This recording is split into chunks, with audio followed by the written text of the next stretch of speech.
మనసు కలిగినటువంటి తండ్రివి, దేవుడవు. అందును బట్టి మీకు స్తోత్రాలు చెల్లిస్తూ ఉన్నాం. పాట పాడిన మేము మా జీవితాల్లో ఎక్కడైనా తప్పిపోయిన వారముగా ఉన్నామేమో పరీక్షించుకొని తిరిగి మీ దగ్గరికి రాగలుగుటకు సహాయము చేయండి. మీ పాదాలు పట్టుకొనుటకు కృప దయచేయండి. కొద్ది నిమిషాలు మీ వాక్యాన్ని ధ్యానం చేసుకుంటూ ఉండగా మీరే మీ వాక్యము ద్వారా మాతో మాట్లాడి మా స్థితిగతులను గూర్చి మాకు తెలియపరచండి.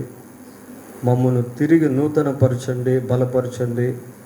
మీ కొరకు జీవించుటకు మీ పరిశుద్ధాత్మ సహాయం దయచేయమని, మీ వాక్యాన్ని గ్రహించే శక్తిని, వాక్యాన్ని అనుసరించేటువంటి హృదయాన్ని ప్రభా మాకు దయచేయమని మా రక్షకుడైన యేసుక్రీస్తు మహోన్నతమైన నామములో ప్రార్థన చేస్తున్నాము తండ్రి. ఆమేన్.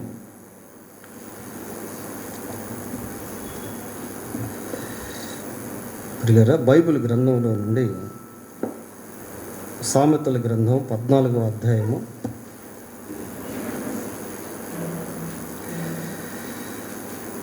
14వ వచనాన్ని చదువుకుందాం.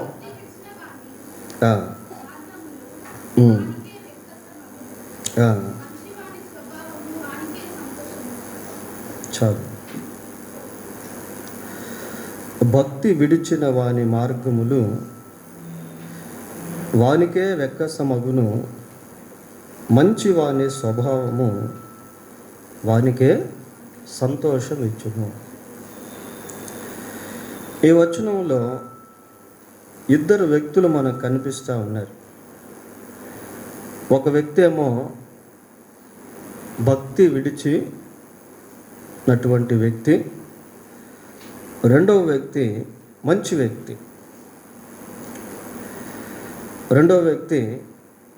వ్యక్తి.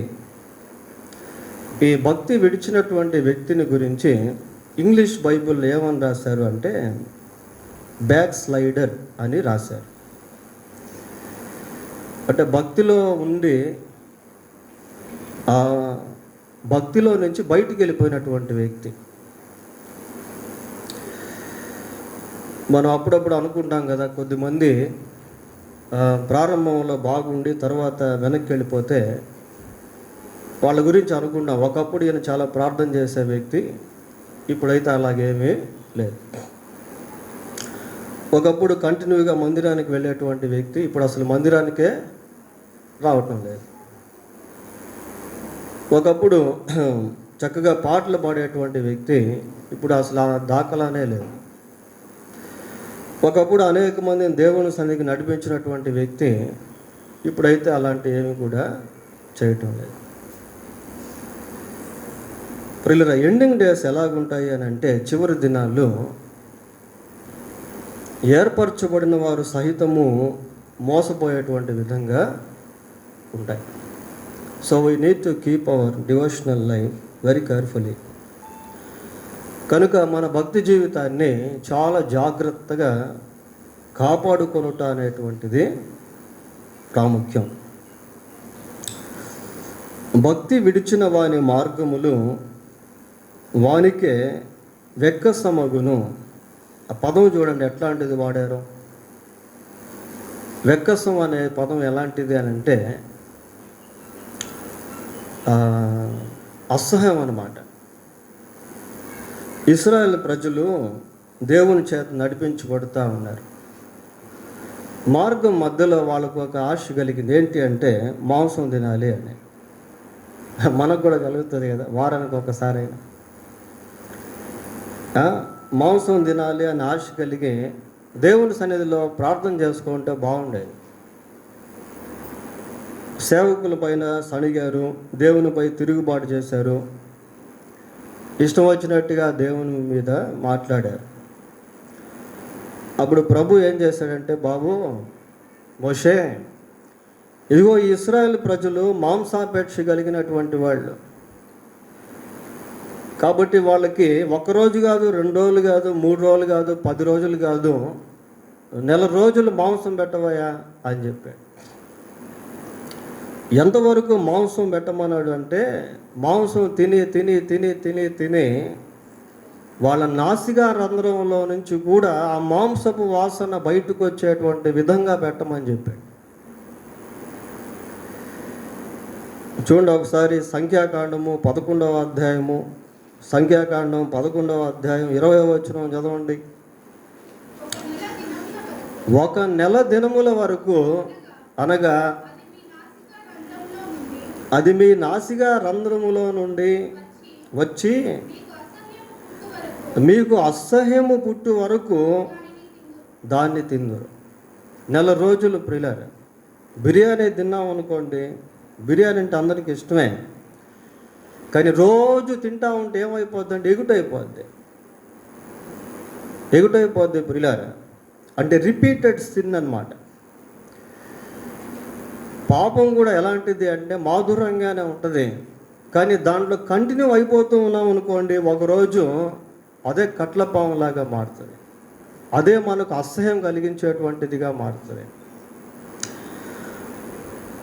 విపరీతంగా ఇప్పుడు తాగే వాళ్ళు ఉంటారు, తాగి తాగి తాగి తాగి ఏం చేస్తారంటే కక్కుకుంటారు ప్రియులారా. అంటే విపరీతంగా తాగి తాగి తాగి నాకేమవుతుందంటే లోపల నుంచి వామిటింగ్ అయిపోద్ది. అటువంటిదన్నమాట వెక్కసం అంటే. సామెతల గ్రంథం 1వ అధ్యాయము 31వ వచనం చదవండి ఒకసారి. 1వ అధ్యాయం 31. కాబట్టి వారు తమకు వెక్కసమగు వరకు తమ ఆలోచనలను అనుసరించారు. తమ ఆలోచనలు వెక్కసమగు వరకు. అది ప్రియులారా, ఇక్కడ ఏమని చదువుతున్నాము అని అంటే, భక్తి విడిచిన వాని మార్గములు వానికే వెక్కసమగును. అంటే భక్తిలో ఉన్నటువంటి వ్యక్తే, కానీ భక్తిని విడిచి బయటకు వచ్చేసాడు ప్రియులారా.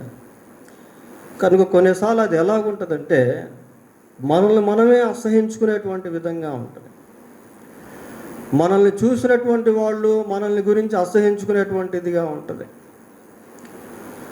కొన్నిసార్లు దేవుడు కూడా మనల్ని చూసినప్పుడు ఆయనకు కూడా అది అసహ్యకరంగా ఉంటుంది. So standing in the devotional life is most important. Standing in the godly life is most important. భక్తిలో నిలిచి ఉండుట అనేది చాలా ప్రాముఖ్యము ప్రియులారా. ఏదో మందిరానికి వచ్చాము పోయాము అంటే కాదు, చేతిలో బైబిల్ ఉండి చదువుకుంటే మాత్రం కాదు. We must follow the word of God to build our life in godly way. భక్తిలో మనం జీవితాన్ని కట్టుకునేదానికి దేవుని వాక్యాన్ని మనం అనుసరించుట అనేది చాలా ప్రాముఖ్యం. ఆదికాండం 4వ అధ్యాయం 5వ వచనం చదవండి. కయ్యనును అతని అర్పణను ఆయన లక్ష్య పెట్టలేదు. కయ్యను గురించి చూస్తూ ఉన్నాం ప్రియులారా. ఆ రోజుల్లో మరి ప్రపంచ జనాభాలో కయ్యను 4వ వ్యక్తి. కయ్యనుతో పాటు ఉన్నటువంటి ఆదాము, హవ్వ, హేబేలు, వీళ్ళు ముగ్గురు కూడా దైవిక సంబంధంగానే ఒక రకంగా ఉన్నారు. ఇంకా ఏదో స్నేహితులు, బంధువులు, లేకపోతే ఇరుగు పొరుగు వాళ్ళు ఎవరైనా ఉండుంటే వాళ్ళని బట్టి కయ్యను చెడిపోయాళ్లే అనుకోవచ్చు. ఇంకెవరు లేరు అక్కడ. ఉన్న ముగ్గురు భక్తి పరంగా ఉన్నారు, దేవుని పరంగా ఉన్నారు. వాళ్ళని చూసి చెడిపోయేదానికి అవకాశం లేదు. మరి కయ్యను ఎందుకు దేవుని దృష్టికి చెడిపోయిన స్థితిలో మారాడు? ఇక్కడ కయ్యను గురించి ఆలోచిస్తే హేబేలుతో పాటు కయ్యను కూడా దేవునికి అర్పణము అర్పించాడు. ఇది బాగానే ఉంది. 5వ వచనం చదవండి. కయ్యను 6వ వచనం చదువుదాం. యెహోవా కయ్యనుతో నీకు కోపమేలా, ముఖము చిన్నబుచ్చుకొని ఉన్నావేమి,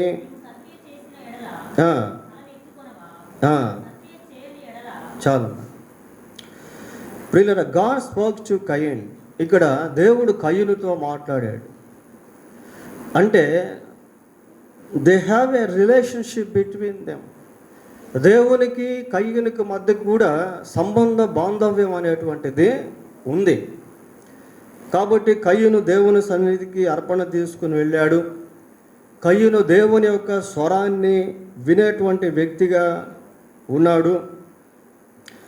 తర్వాత ఏమైందంటే 8వ వచనం చదవండి. కయ్యూను తన తమ్ముడైన హేబేలుతో మాట్లాడాను. కయ్యూను తన తమ్ముడైన హేబేలు మీద పడి అతన్ని చంపాడు. He became a murder. ప్రియుల ఒక నరహంతకుడిగా మారిపోయాడు. దేవునికి సంబంధించిన వ్యక్తిలాగా కనిపించి చివరికి ఏమైపోయాడంటే హంతకుడయ్యాడు. ప్రియుల అప్పుడు కూడా దేవుడు మాట్లాడాడు, బాబు కయ్యూను, నీ తమ్ముడైన హేబేలు ఎక్కడున్నాడు అని మాట్లాడాడు. ఇప్పుడు కయ్యూనికి ఏమైపోయిందంటే లోపల ఉన్నటువంటి కోపము ఆగ్రహముగా మారి ద్వేషముగా మారి చివరికి తన రక్తం పంచుకొని పుట్టినటువంటి సహోదరుడిని సహితం చంపివేసి దేవుని సన్నిధిలో నుండి పారిపోతున్నాడు. ప్రియులరా, వెకసం అయిపోయింది. తన జీవితం మీద తనకే విరక్తి కలిగినట్టుగా మాట్లాడాడు. 13వ వచనం చదవండి. అందుకు కయ్యూను, నా దోష శిక్ష భరింపలేనంత గొప్పది. చూడండి ఏం మాట్లాడుతున్నాడు. నా దోష శిక్ష నేను భరించలేనంత గొప్పది. He is blaming himself. తను తాను నిందించుకునేటువంటి వాడిగా ఉన్నాడు. ప్రియులారా, నేడు ఈ ప్రదేశము నుండి నన్ను వెళ్ళగొట్టితివి, నీ సన్నిధికి నేను రాకుండా వెలివేయబడి దిగులు పడుచు భూమి మీద దేశ దిమ్మరినై ఉంది. భక్తి విడిచినటువంటి మార్గము వానికే వెక్కసం అయిపోద్ది. ప్రియులారా, అంటే he got an emotional mind. ఉద్రేకపూరితమైనటువంటి మనసును కలిగి ఉన్నాడు. దేవునిపై తిరుగుబాటు చేసేటువంటి వ్యక్తిగా ఉన్నాడు. తను తాను శపించుకునేటువంటి వ్యక్తిగా ఉన్నాడు. దేశదిమ్మరిగా మారిపోయాడు. దేవుని సన్నిధిలో నుండి పారిపోయాడు. ప్రియులారా, కయ్యూను యొక్క జీవితం అనే. He was not an idol worshipper, he was not an adulterer. అతను ఒక వ్యభిచారి సంబంధమైన వ్యక్తి కాదు. అతను ఒక విగ్రహారాధికుడు కానే కాదు. ఆ రోజుల్లో అటువంటి అవకాశాలు కూడా లేవు. అయినప్పటికీ దైవిక మార్గంలో నుండి వైతొలిగి చివరికి దేశదిమ్మరిగా మారిపోయాడు. భక్తి విడిస్తే పరిస్థితి అలాగే ఉంటుంది. ప్రియులారా, దేవుని సన్నిధిని పోగొట్టుకుంటే పరిస్థితి అలాగే ఉంటుంది. భక్తి విడిచినటువంటి మార్గములు వానికే వెక్కసమగును. సామెతలు 2:12. సామెతల గ్రంథం 2వ అధ్యాయము 12వ వచనం.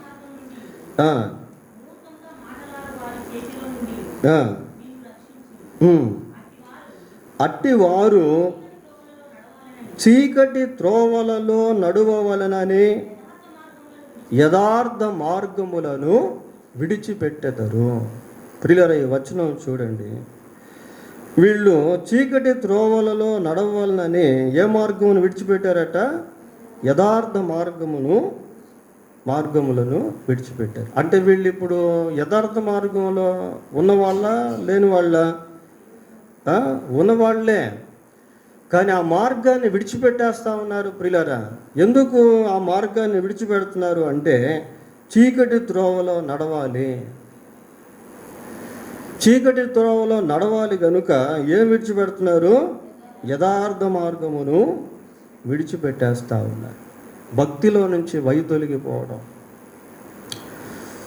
వెలుగులో నుంచి చీకటిలోనికి వెళ్ళిపోవడం, ఆశీర్వాదంలోంచి శాపంలోకి వెళ్ళిపోవడం, దేవుల్లో నుంచి దయ్యంలోనికి వెళ్ళిపోవడం. ట్రాన్స్ఫర్మేషన్ ప్రియులారా, from good to evil, from blessing to curse, from the light in to darkness.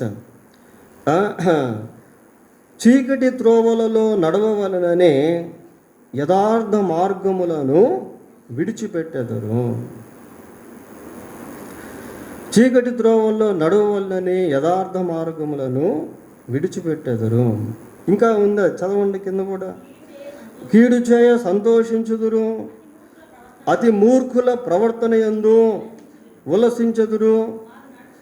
వాడు నడుచుకున్న త్రోవలు వంకరవి, వారు కుటిల వర్తనలు. చూడండి ప్రియులారా, యథార్థ మార్గంలో ఉన్నట్లయితే వారు ఈ విధంగా జీవించుండేవాళ్ళు కాదు. అది దుష్టుల మార్గము నుండి, మూర్ఖముగా మాట్లాడు వారి చేతిలో నుండి నిన్ను రక్షించు. అట్టివారు అంటే ఎవరంటే దుష్టులు. అట్టివారు ఎవరంటే మూర్ఖులు. ప్రియులారా, some people follow the foot steps of evil men, wicked people. కొద్దిమంది మూర్ఖుల మార్గాన్ని ఎన్నుకుంటారు, కొద్దిమంది దుష్టుల మార్గాన్ని ఎన్నుకుంటారు. ప్రియులారా, దైవిక మార్గంలో నుండి దుష్టుల మార్గాన్ని, మూర్ఖుల మార్గాన్ని ఎన్నుకొని వాంటెడ్గా, ఇష్టపూర్వకంగా దేవుణ్ణి విడిచిపెట్టేస్తారు. ఇష్టపూర్వకంగా యథార్థ మార్గాన్ని నుంచి తొలగిపోతారు, సత్య మార్గంలో నుంచి తొలగిపోతారు. ఈ ఎండింగ్ డేస్ అలాగుంటాయి ప్రియులారా. పౌలు గలతీ పత్రికలో సంఘంతో మాట్లాడుతూ అంటాడు, మీరు ఇంత త్వరగా మిమ్మును ప్రేమించిన వాడిని విడిచి భిన్నమైన సువార్త తట్టుకు తిరిగిపోయారే. మిమ్మును ప్రేమించినటువంటి దేవుని విడిచిపెట్టి భిన్నమైనటువంటి సువార్తకి ఇంత త్వరగా వెళ్ళిపోయారే, ఇంత త్వరగా తిరిగారే అని పౌలు ఎంతో బాధపడ్డాడు, దుఃఖపడ్డాడు. ప్రియులారా, the force of devil in the days of end times. ప్రియులారా, అంత్యకాలంలో సైతాను యొక్క తీవ్రత, ఒత్తిడి, ప్రభావము చాలా భీకరంగా, తీవ్రంగా విశ్వాసుల పైన పనిచేస్తూ ఉంటుంది. పేతురు రాసిన రెండవ పత్రిక రెండవ అధ్యాయము, పేతురు రాసిన రెండవ పత్రిక 2వ అధ్యాయం 19వ వచనం చదవండి. తామే భ్రష్టత్వమునకు దాసులై ఉండి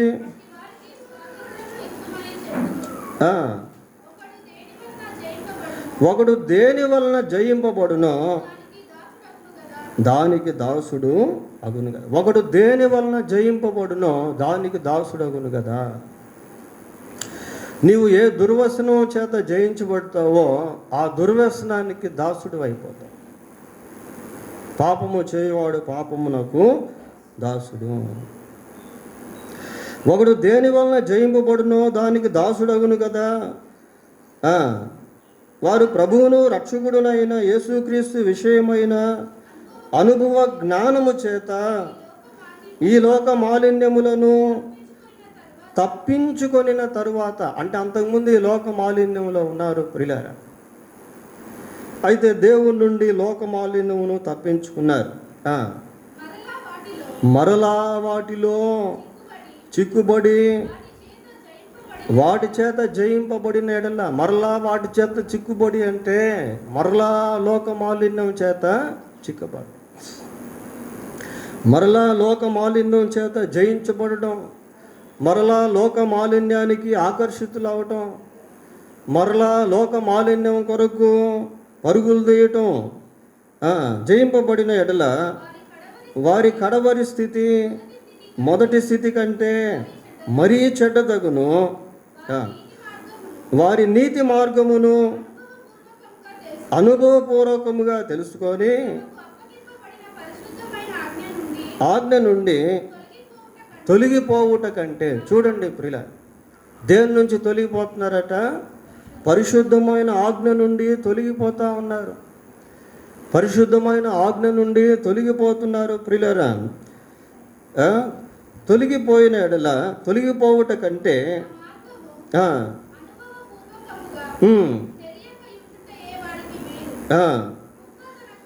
కుక్క తన వాంతికి తిరిగినట్టును, కడుగబడిన పంది బురదలో దొర్లునట్లును మళ్ళినట్టును అను నిజమైన సామెత చొప్పున వీరికి సంబంధించి. కుక్క తన వాంతికి వెనుదిరిగినట్లు ప్రియులారా. కుక్క కొన్నిసార్లు విపరీతంగా తినేసి వామిటింగ్ చేసుకొని మళ్ళీ చేసుకున్నటువంటి ఆ వామిటింగ్ ఆహారాన్ని అది మళ్ళీ తీసుకుంటుంది. బురదలో నుండి తీసుకొచ్చిన పంది మళ్ళీ బురదలోకి వెళ్ళిపోయినట్టుగా అటువంటి సామెత ఇటువంటి వారికి తగినది అన్నట్టు పేతురు రాస్తా ఉన్నాను. భక్తి విడిచిన వాని మార్గములు వానికే వెక్కసమగు. దేవునిలో నుండి తొలగిపోయేదానికి అపవాది ఎన్నో ప్రయత్నాలు చేస్తాడు. లోకాన్ని తీసుకొచ్చి నీ ముందు పెడతాడు, ధనాన్ని తీసుకొచ్చి నీ ముందు పెడతాడు, లంచాలను తీసుకొచ్చి నీ ముందు పెడతాడు, స్త్రీని తీసుకొచ్చి నీ ముందు పెడతాడు, పురుషుని తీసుకొచ్చి నీ ముందు పెడతాడు, విగ్రహ సంబంధం వాటిని తీసుకొచ్చి నీ ముందు పెడతాడు. ప్రియులారా, నీవు నాకు మొక్కితే ఇదిగో ఇదంతా కూడా నేను నీకు ఇచ్చేస్తాను. అపిరియన్సెస్ ఆర్ డిసీట్ఫుల్ అంటారు. రూపాలు మోసగిస్తాయి అన్న రీతిగా లోకాన్ని నీ ముందుకు తీసుకొచ్చి నిన్ను ఆ డిసెప్షన్లోనికి, మోసంలోనికి నడిపిస్తాను. కాబట్టి భక్తి విషయంలో బహు జాగ్రత్తగా ఉండుట అనేది చాలా ఇంపార్టెంట్. లూకా సువార్త 15వ అధ్యాయము, లూకా సువార్త 15వ అధ్యాయం 11వ వచనం చదువుదాం. మరియు ఆయన ఇట్లా, నేను ఒక మనుషునికి 2 కుమారులుండిరి. వారిలో చిన్నవాడు, తండ్రి ఆస్తిలో నాకొచ్చు భాగమును అడుగగా అతడు వారికి తన ఆస్తిని పంచిపెట్టినాడు. ప్రియులారా, మరి ఎంతకాలం తండ్రి దగ్గర ఈ కుమారుడు ఉన్నాడో మనకు తెలియదు. యవనస్తుడిగా ఉన్న సమయంలో తండ్రి నుంచి బయటికి వెళ్ళిపోతా ఉన్నాడు. తండ్రి యొక్క ఆస్తిని తీసుకొని బయటకు వెళ్తున్నాడు. ప్రియులారా, కొన్ని దినములైన తరువాత ఆ చిన్న కుమారుడు సమస్తమును సమకూర్చుకొని దూరదేశమునకు ప్రయాణమైపోయి అచ్చట తన ఆస్తిని దుర్వ్యాపారం వలన పాడు చేశాను. పిల్లరా, మనం సింపుల్గా దీన్ని చదివాం. ఒకసారి కొంచెం ఆగి ఆలోచన చేస్తూ దీన్ని చదివితే ఆ తండ్రి ఎంత దుఃఖపడి ఉంటాడు.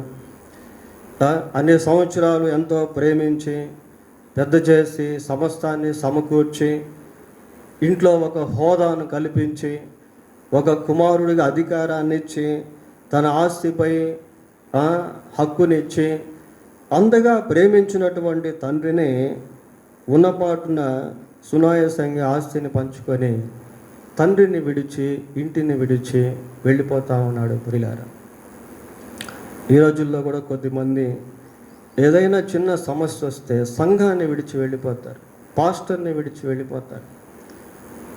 విడిచి వెళ్ళిపోయి దిక్కులేనటువంటి వారిగా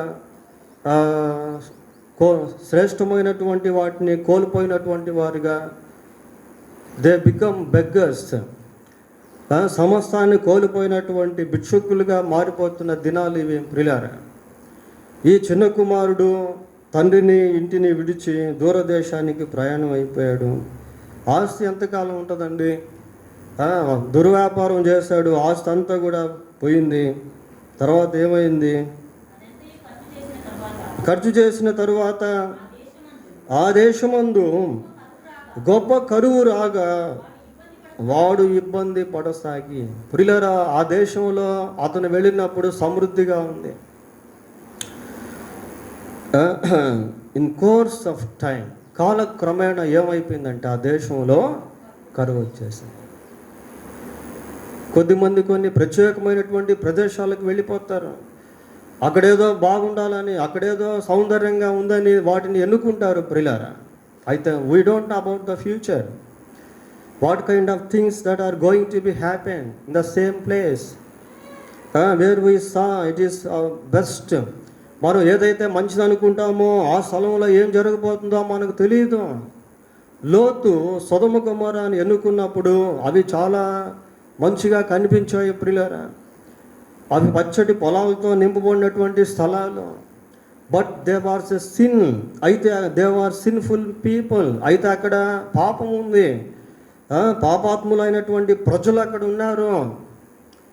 లోతు ఆ పై భాగాన్ని మాత్రమే చూశాడు, కానీ ఆ సొదొమ గొమొర్రాలో ఉన్నటువంటి ప్రజలను, ఆ ప్రజల యొక్క హృదయాలను, స్వభావాన్ని చూడలేకపోయాడు. ప్రియులారా,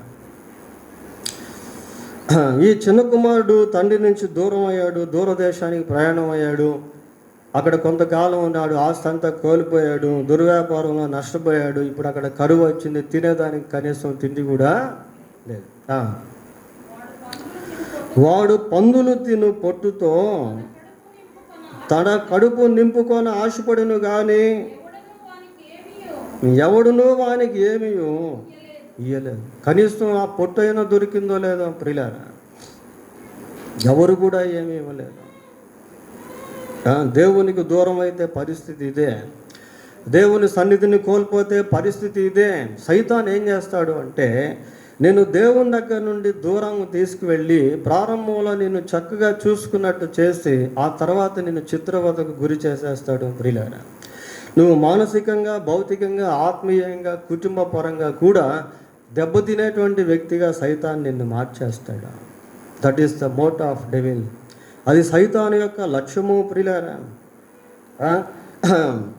చూడండి, తప్పిపోయినటువంటి కుమారుడు దేవునికి దూరం అయిపోయి నానా విధమైనటువంటి బాధలు అనుభవించాడు.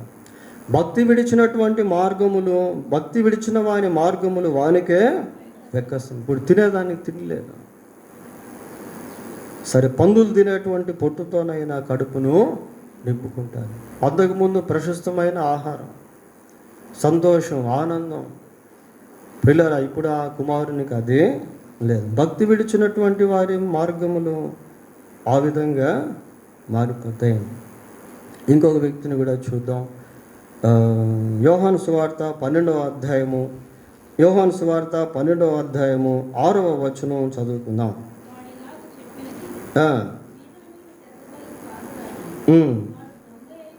వాడు దొంగ అయి ఉండి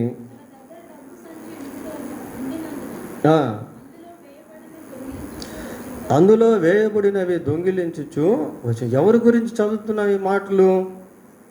ఎవరు గురించి? ఇస్కరియోతు, యూదాను గురించి ప్రియులారా. యూదా యొక్క స్టేటస్ చిన్నది కాదు.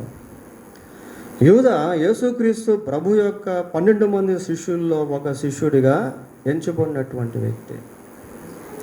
యూదా యేసుక్రీస్తు ద్వారా అధికారం పొందినటువంటి వ్యక్తి. చూడండి, మత్తయి సువార్త 10వ అధ్యాయము 1వ వచనం చదువుదాం.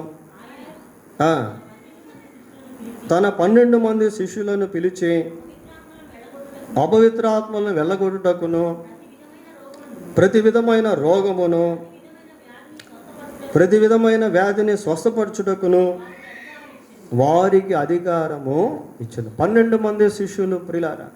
మరి 12 మంది శిష్యుల్లో యూదా ఉన్నాడా లేదా అని మనం గమనిస్తే ఆ కింద 12 మంది పేర్లు ఇచ్చాడు. ఆ పేర్లలో ఇస్కరియోతు యూదా పేరు కూడా ఉంది. So he was an accounted as a disciple of 12 of Jesus. యేసుక్రీస్తు యొక్క 12 మంది శిష్యుల్లో ఒక శిష్యుడిగా ఇస్కరియోతు యూదా కూడా ఎంచబడ్డాడు ప్రియులారా. ఇస్కరియోతు యూదా కూడా 12 మంది శిష్యుల్లో ఒకటిగా ఎంచబడ్డాడు. ప్రభుతో ఉన్నప్పుడు క్షేమంగానే ఉన్నాడు. ఓడలో ప్రయాణం చేస్తూ ఉంటే తుఫాను వచ్చింది, గాలి కొట్టింది, ఓడ మునిగిపోయి చనిపోయబోయే స్థితిలో ప్రభు ఏం చేశాడు? లేచి గాలిని గద్దించి, సముద్రాన్ని గద్దించి ఆ 12 మందితో పాటు ఇస్కరియోతు యూదాను కూడా యేసుక్రీస్తు ప్రభు కాపాడాడు. దయ్యాలు పట్టినటువంటి వాళ్ళ మధ్య 12 మంది శిష్యులు సంచరించారు. మరి దయ్యాలు యూదాకు పట్టకుండా యేసు ప్రభు కాపాడుతూ వచ్చాడు. మరి సైతాన్ ఎందుకు పట్టాడు అనుకుంటారా? సైతాన్ని పట్టుకునేదానికి కారణం దేవుడు కాదు ప్రియులారా. కొన్నిసార్లు మనం ఏమనుకుంటాం, మనం ఏదైనా తప్పు చేసి దాన్ని దేవుని అడ్డం పెడతాం. దేవుని వల్ల ఇది జరిగింది అని చెప్తాం. దేవుడే గాయపరిచాడని. దేవుడు ఎందుకు గాయపరుస్తాడండి? కొన్నిసార్లు మనం చేసినటువంటి పొరపాట్ల గాయాలైతే అది దేవుని రోల్ ఎలాగవుతుంది? కొద్దిమంది దృష్టిలో అదే. జబ్బు వచ్చింది అనుకోండి, దేవుడే జబ్బు ఇచ్చాడు. కొన్ని దేవుడు ఇచ్చేటివి ఉంటాయి, కొన్ని మనం తెచ్చుకునేటివి ఉంటాయి. మనం తెచ్చుకొని ఇది దేవుడు ఇచ్చాడు, దేవుడు గాయపరిచాడు, దేవుడు నష్టపరిచాడు అని చెప్పి how can we blame God? దేవుని ఎలా మనం నిందించగలము ప్రియులారా? ఇస్కరియోతు యూదాను దేవుడు కాపాడుతూ వచ్చాడు. ఆహారం లేనటువంటి సమయంలో ఆశ్చర్యరీతిగా యూదా పోషించబడ్డాడు. యూదాను దేవుడు ప్రేమించాడు. ఒక రకంగా చెప్పాలంటే యూదా పాదాలు కూడా బహుశా యేసు ప్రభు కడిగే ఉండవచ్చు. అటువంటి యూదా ఇక్కడ ఏం చేస్తున్నాడంటే ఆ ధనం దొంగిలిస్తూ వస్తున్నాడు ప్రియులారా. భక్తిలో ఉన్నట్టు కనిపిస్తూ ఉన్నాడు, బయటకు వచ్చేస్తూ ఉన్నాడు. ఏ ధనమునైతే ప్రేమించాడో ఆ ధనాన్ని బట్టే ప్రాణం పోగొట్టుకున్నాడు. భక్తి విడిచిన మార్గములు వానికే వెక్కసములగును. యేసు ప్రభువును అప్పగించేటువంటి సమయంలో ఒక పక్క భయము, మరొక పక్క సంతోషం. ఏంటి అంటే 30 వెండి నాణ్యాలు అతనికి వస్తూ ఉన్నాయి. వాటి కోసం ప్రభువుని అప్పగించాడు. చివరికి ఆ 30 నాణ్యాలతో ఏమైనా అనుభవించాడా?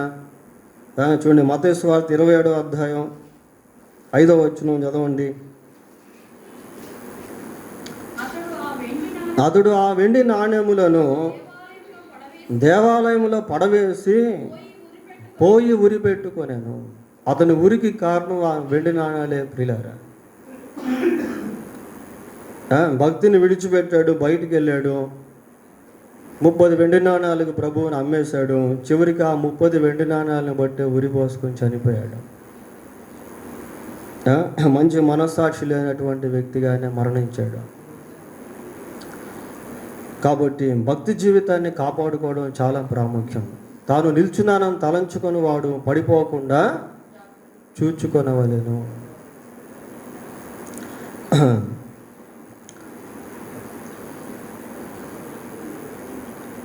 సామెతల గ్రంథం 1వ అధ్యాయము 32వ వచనం కూడా చదువుదాం. జ్ఞానము లేనివారు దేవుణ్ణి విసర్జించి నాశనమగుదురు, బుద్ధిహీనులు క్షేమము కలిగినదని మైమరచి నిర్మూలమగుదురు. ఏమండి, ఆ పై వచనం కూడా మనం ఇందాక చదివాం. పై వచనంలో ఏముందో ఒకసారి చూడండి. 31.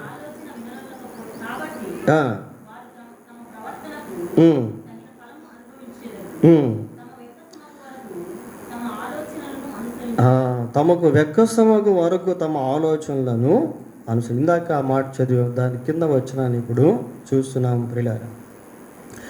దేవుణ్ణి విసర్జించి బుద్ధిహీనులు ఏమైపోతారట? క్షేమము కలిగినదని మైమరచి అనే మాట విన్నారు కదా. మైమరచి అంటే కొన్నిసార్లు మనల్ని మనమే మర్చిపోవడం ప్రియులారా. మన చుట్టూ విపత్తు కాసుకొని ఉన్నా కూడా దాని గురించి కూడా గ్రహింపు లేకుండా జీవించడం. ఇది కరెక్ట్గా ఎక్కడ జరిగింది అంటే నోవాహు కాలంలో జరిగింది. నోవాహు కాలంలో ప్రజలు ఎలాగున్నారంటే మైమర్చిపోయిన స్థితిలో జీవిస్తూ ఉన్నారు. చూడండి, మత్తయి సువార్త 24వ అధ్యాయం 38వ వచనం చదవండి. మత్తయి సువార్త 24వ అధ్యాయము 38వ వచనం. 24 ఏమా?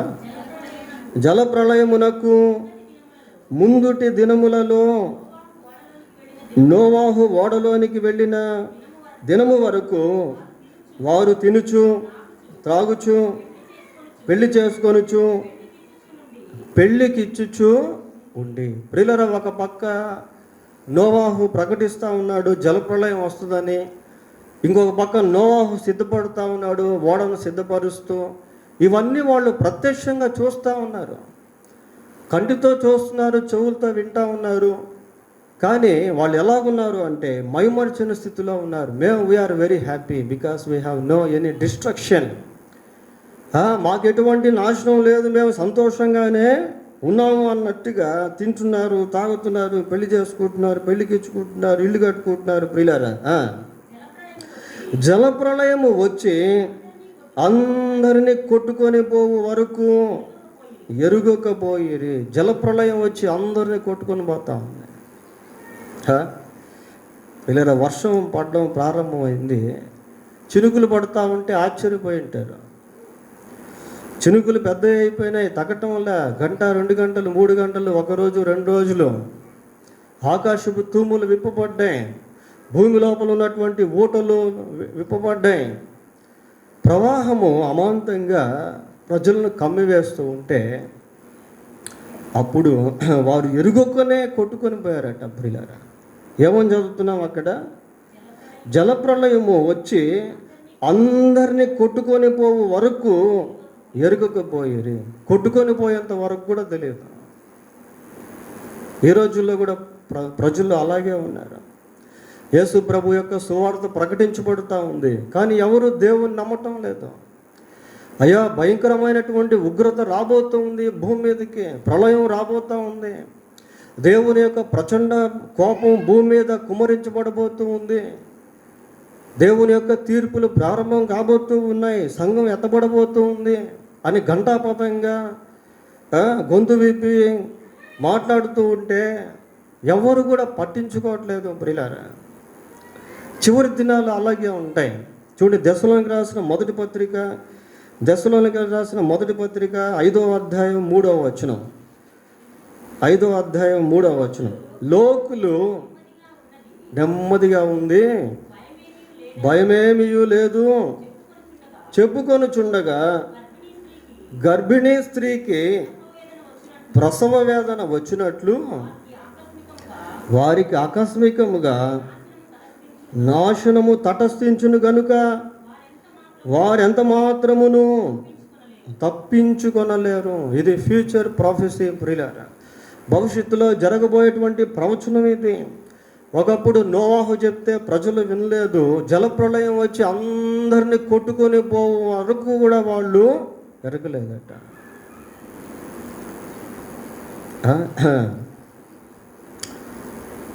లోకులు అనుకుంటారట, ఏమనుకుంటారు, నెమ్మదిగా ఉంది, భయపడాల్సిన పని లేదు, అంతా సావ్యంగానే ఉన్నాయి, బాగానే సంపాదించుకున్నాం, అన్నీ సునాయాసంగా జరిగిపోతూ ఉన్నాయి, కాబట్టి we know need to have any fear, మాకు భయపడాల్సిన పనే లేదు.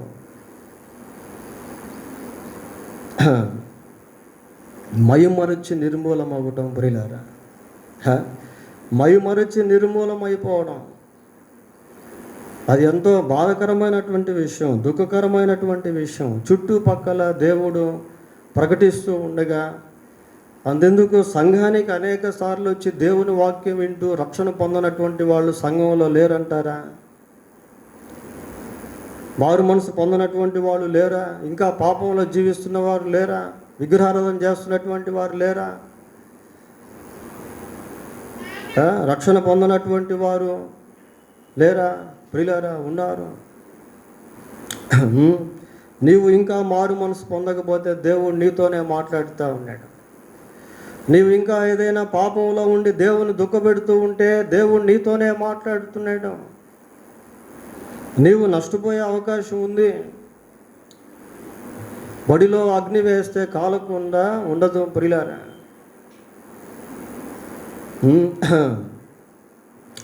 కనుక భక్తి విడిచి తిరిగిన వాని మార్గములు ఎవరికో కాదు, వారికే వ్యక్తం అయిపోతాయి, వారికే అసహ్యం అయిపోతాయి, వారే చేతురించుకునేటువంటి విధంగా మారుతాయి. ప్రియులారా, కాబట్టి దాంట్లో నుంచి బయటకు వచ్చేయాలి. ఒకవేళ వెళ్ళుంటే తప్పిపోయిన కుమారుడుగానే ఉండలేదు, తిరిగి వచ్చిన కుమారుడిగా మారాడు. That should be our life. మన జీవితం ఆ విధంగా ఉండాలి. ప్రియులారా, పోతే సెకండ్ పార్ట్కి వద్దాం. ఆ వచనంలో 2వ వరుస ఏంటి? మంచివాని స్వభావము వానికే సంతోషం ఇచ్చును.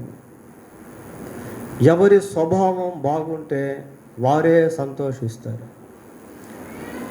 ఈ మంచితనము అనేటువంటిది దేవుని గుణలక్షణాల్లో ఒకటి. ప్రియులారా, ఈ మంచితనము అనేటువంటిది ఆత్మ ఫలముల్లో ఒకటిగా ఉన్నట్టు బైబిల్లో మనం చూస్తాం. అయితే ఈ మంచితనం అనేది ఎలాగొస్తుంది అంటే స్వభావంలో మార్పు అనేటువంటిది రావాలి. స్వభావంలో మార్పు అనేటువంటిది రావాలి. మంచిగా జీవించడం అంటే మేలు చేసే జీవితం. బైబిల్లో మనం చూస్తాం, మేలు చేయవాడు లేడు, ఒకడును లేడు. స్వభావంలో మార్పు రావాలి. స్వభావంలో మార్పు రాకుండా we can't live a good life, we can't live A best life. మనం మంచి జీవితాన్ని జీవించలేము. ప్రియులారా, అయితే స్వభావంలో ఎప్పుడు మార్పు వస్తుంది అంటే పరిశుద్ధాత్మ దేవుడు కార్యం చేసినప్పుడు. తీతుకు రాసిన పత్రిక 3వ అధ్యాయం. తీతుకు రాసిన పత్రిక 3వ అధ్యాయం 5వ వచనం చదువుదాం.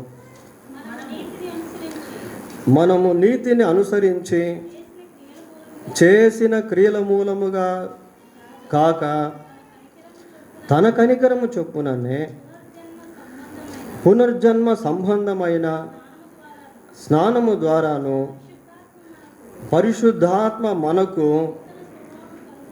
నూతన స్వభావము కలుగు చేయుట ద్వారాను మనలను రక్షించండి. ప్రియులారా, మనము నీతిని అనుసరించి చేసిన క్రియల మూలంగా కాక తన కనికరము చొప్పుననే పునర్జన్మ సంబంధమైన స్నానము ద్వారాను పరిశుద్ధాత్మ మనకు నూతన స్వభావము కలుగు చేయుట ద్వారాను మనలను రక్షించండి. కాబట్టి పరిశుద్ధాత్మ ద్వారా మన స్వభావములో నూతనత్వం రావాలి. స్వభావం మారకపోతే నీవు మంచి వ్యక్తిగా జీవించలేవు. మానవుని యొక్క జీవితానికి నేచర్ అనేది చాలా ఇంపార్టెంట్. ప్రియులారా, దైవిక స్వభావంలోనికి రావాలి. దైవిక స్వభావంలోనికి రావాలి. పరిశుద్ధాత్మ ద్వారా అటువంటి కార్యం జరుగుతుంది. We must pray for that. దానికోసం మనం ప్రార్థన చేయాలి. ప్రభువా, ఇదిగో నా స్వభావం చెడిపోయింది, నా జీవితాన్ని బాగు చేయి ప్రభువా. పోయిన వారం మనం విన్నాం కదా, భ్రష్టులైన బిడ్డలారా మీ విశ్వాసమును బాగు చేస్తాను రండి. భ్రష్టులైన బిడ్డలారా తిరిగి రండి, మీ విశ్వాసమును నేను బాగు చేసేదను అని దేవుడు పిలుస్తున్నాడు. ప్రియులారా, అవిధేయులైన వారి కొరకు దినమంతా నా చేతులు చాపి ఉన్నాయి. We must come to the Lord. We must give our heart to the Lord. దేవునికి మన హృదయాన్ని ఇవ్వాలి. ప్రియులారా, దేవుని సన్నిధికి మనం రావాలి. నా కుమారుడా, నీ హృదయము నాకు ఇవ్వు.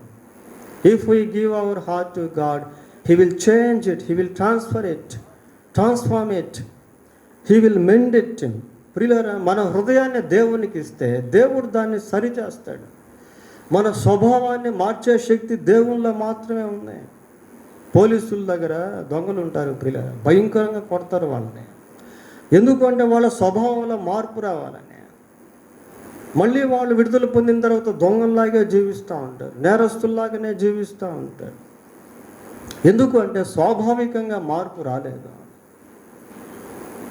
స్వాభావికంగా మార్పు లేదు.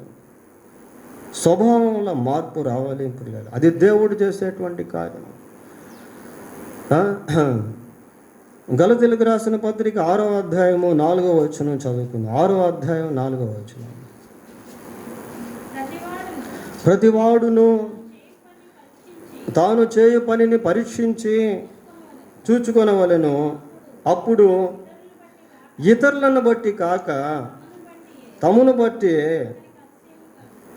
అతనికి అతిశయము, తనను బట్టి అతనికి అతిశయము కలుగు. ప్రతివాడును తాను చేయు పనిని పరీక్షించుకోవాలి ప్రియులారా. బైబిల్లో ఒక మాట ఉంది, ఏమంటే అంటే నీవు దేవుని మందిరమునకు వెళ్తున్నప్పుడు నీ ప్రవర్తన జాగ్రత్తగా చూచుకొనుము. How is your behaviour, how is your nature, నీ యొక్క స్వభావం ఎలాగుంది. నీవు సరిచేసుకునేదానికి, దిద్దుకునేదానికి, జీవితాన్ని మార్చుకునేదానికి దేవుని యొక్క సన్నిధి నీకు ప్రాముఖ్యము ప్రియులారా. Many people don't have the presence of God, so they are living as it is. లోకంలో అనేక మందికి దేవుని సన్నిధి లేదు కనుక వాళ్ళు ఎప్పుడూ ఒకే విధంగా జీవిస్తూ ఉన్నారు ప్రియులారా. బట్ మనం అలాంటి వాళ్ళం కాదు. మనం దేవుని సన్నిధికి వస్తూ ఉన్నప్పుడు మనలో మార్పు అనేటువంటిది రావాలి. మార్పు అనేటువంటిది రావాలి. పౌలు అంటున్నాడు, నేను పిల్లవానిగా ఉన్నప్పుడు పిల్లవాని వలె మాట్లాడాను, పిల్లవాని వలె తలంచాను, ఇప్పుడు పెద్దవాడని పిల్లవాని చేష్టలు మానేస్తున్నామా? ఎంతో దేవుని వాక్యం వింటున్నాం కానీ మార్పు రావట్లేదు ప్రియులారా. ఎందుకు అంటే ఆ వాక్యము మన హృదయంలోనికి వెళ్ళట్లేదు. Whenever we follow the commandments of God we will become good people. ప్రియులారా, ఎప్పుడైతే మనం దేవుని యొక్క ఆజ్ఞలను గైకొనేటువంటి వారంగా ఉంటామో మన స్వభావంలో మంచితనం అనేది చోటు చేసుకుంటుంది. చూడండి, సామెతల గ్రంథం 3వ అధ్యాయము 1వ వచనం చదువుదాం. 3వ అధ్యాయం 1వ వచనం. నా కుమారుడా, నా ఉపదేశమును మరువకము, నా ఆజ్ఞలను హృదయపూర్వకముగా గైకొనము. Obey to my commandments heartfully. హృదయపూర్వకముగా నా ఆజ్ఞలను గైకొనము. అవి దీర్ఘాయువును సుఖజీవముతో గడుచు సంవత్సరములను శాంతిని నీకు కలుగుతాయి. ప్రియులారా, దేవుని ఆజ్ఞలను గైకొంటే అవి దీర్ఘాయువును కలిగిస్తాయి. పిల్లలు తల్లిదండ్రులను సన్మానిస్తే వాళ్ళకి దీర్ఘాయుష్ అనే బైబిల్లో మనం చూస్తాం. ప్రియులారా,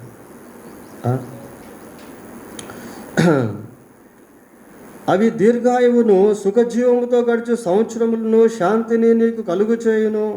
దయను సత్యమును ఎన్నడూను నిన్ను విడిచిపోనీయకము. వాటిని కంఠభూషణముగా ధరించుకొనుము. నీ హృదయమును పలక మీద వాటిని వ్రాసుకొనుము.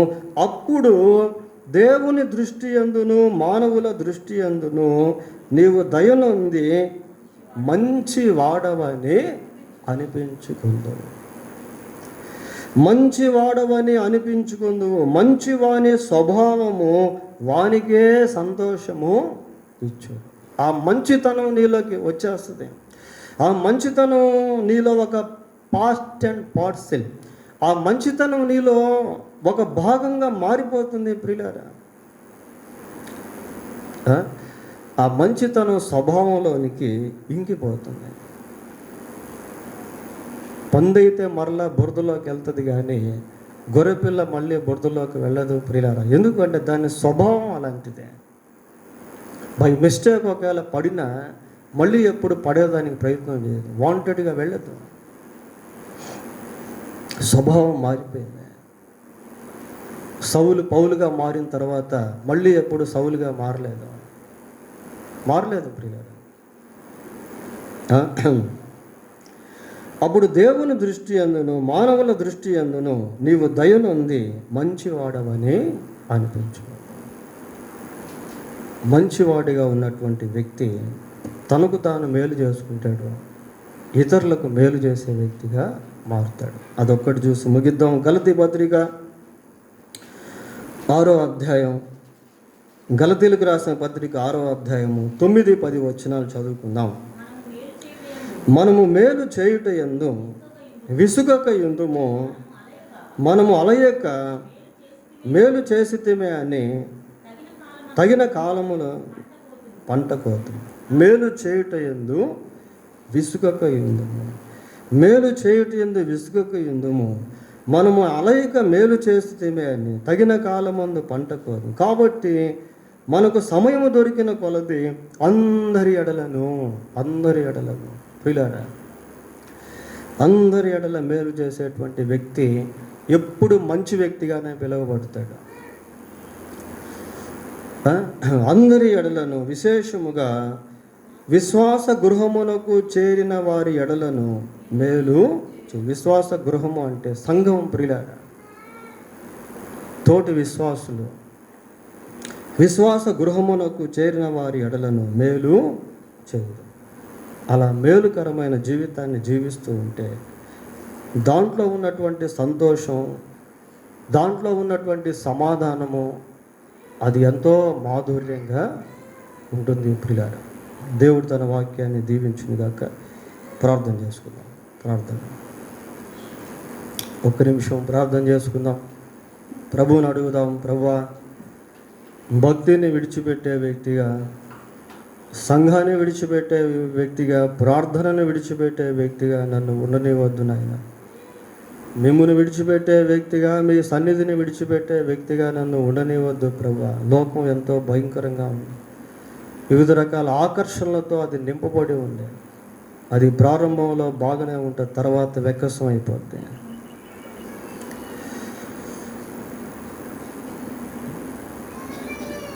నా స్వభావంలో మార్పు దయచేయి ప్రభువా.